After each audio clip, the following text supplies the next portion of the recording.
আমার নাম কাউসার আহমেদ। আপনার ঠিকানা? আমার ঠিকানা গ্রাম সুবিদপুর, পোস্ট সুবিদপুর, থানা নলছিটি, জেলা ঝালকাঠি। ওই যে জায়গা নিয়ে আপনি কাজ করতেছেন ওই জায়গায় কি সমস্যা, কি হয়েছে না হয়েছে একটু বিস্তারিত বলুন। এইখানে আমার ক্রয়কৃত সম্পত্তি কোনখানে জায়গার নাম উল্লেখ করে বলুন। সুবিদপুর ইউনিয়নের মস্কুনি মৌজায় তালতলা বাজার সংলগ্ন। এখানে মস্কুনি মৌজা এসে 43 নং খতিয়ানের 33-34 দাগে সম্পত্তি 40% সম্পত্তি 3 ভাইয়ের নামে দলিল। তার থেকে আমরা 2 ভাইয়ের অংশ, 3 ভাই হয়েছে এফরানউদ্দিন, মমতাজউদ্দিন, মমিনউদ্দিন।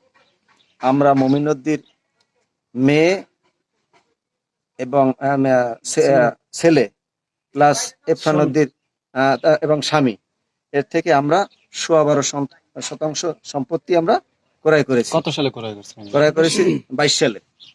22 সালে ক্রয় করে আমরা বাউন্ডারি আগেই দিয়েছি। এখন বাউন্ডারির ভিতরে আমরা 22 সালে ক্রয় করে তখনই দখলে ছিলেন নাকি? হ্যাঁ, তখনই দখলে আসছি।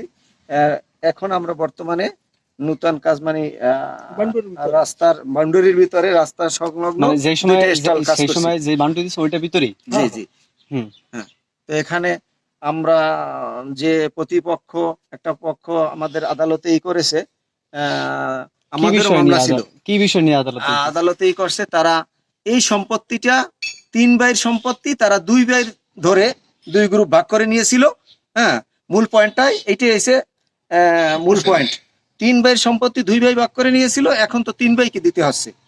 এখন তারা দাবি করতেছে তারা এক ভাইয়ের কাছ থেকে রেখে আর এক ভাইয়ের অর্ধেক দাবি অবৈধভাবে তারা দাবি করতেছে, দলিল সৃষ্টি করে, জাল দলিল সৃষ্টি করে তারপর দাবি করতেছে। এখন আমরা তো আমাদের জায়গায় আমরা দখলে। কয়জনের জমি সম্পত্তি ক্রয় করছেন? আমরা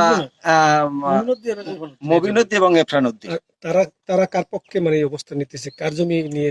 তারা রশিদ তালুকদার এবং মজিদ তালুকদার। তারা তার কাছ থেকে কিনেন না? তারা না, জমির মালিকও না, তারা মালিকও না। তারা অন্য মানে এই জায়গার মালিক, অন্য মালিকরা রশিদ তালুকদার এবং মজিদ তালুকদারের দেশে তার কাছ থেকে কিনছে। আর আমরা কিনছি সরাসরি এই জমির সরাসরি ওয়ারিশ থেকে।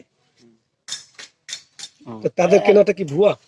তারা কিনছে, তাদের 13% বাড়তি যেটা চাচ্ছে, মানে 13-র বাহিরে যেটা চাচ্ছে সেইটা হচ্ছে ভুয়া, জাল দলিল।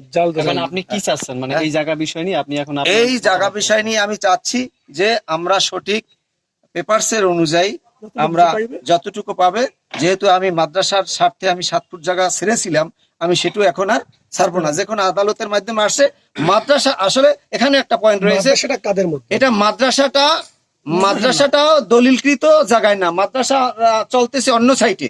এই ভবন ব্যক্তি মালিকানা জায়গায়, এবং ভবনও করেছে তারা ব্যক্তি মালিকানা টাকায়। এই মাদ্রাসা সরকারি কোনো টাকা, এই মাদ্রাসা যে সঠিক জায়গার মাদ্রাসা না, এটা একটা ব্যক্তি মালিকানার প্রতিষ্ঠানে মাদ্রাসার কার্যক্রম চালাচ্ছে। কার্যক্রম এখন পর্যন্ত শুরু হয় নাই।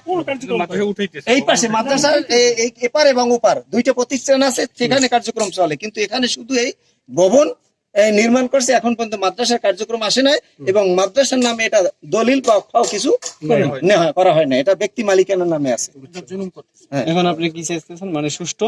আমি সুষ্ঠু তদন্ত করে আদালতের মাধ্যমে আমাদের অহেতুক ভাবে পেপার পত্রিকায় আমাদেরকে মানে খারাপ ভাবে, যে আমাদেরকে আমরা লিগ্যাল দলিল কৃত, কিন্তু আমাদেরকে ভূমিদস্যু নামে একটা পত্রিকায় দেখলাম উল্লেখ করেছে। এর আমরা সঠিক বিচার চাই, এটা মানহানি। এবং আমি অবশ্যই এই জায়গা কোর্টে যে 19 তারিখে আমরা করে আমি প্রয়োজনে মানহানি মামলা আমি করবো, যেটা আমাদের মান সম্মানের হানি হয়েছে। আপনি সঠিক তদন্ত করে আপনার সঠিক বিচার চাই।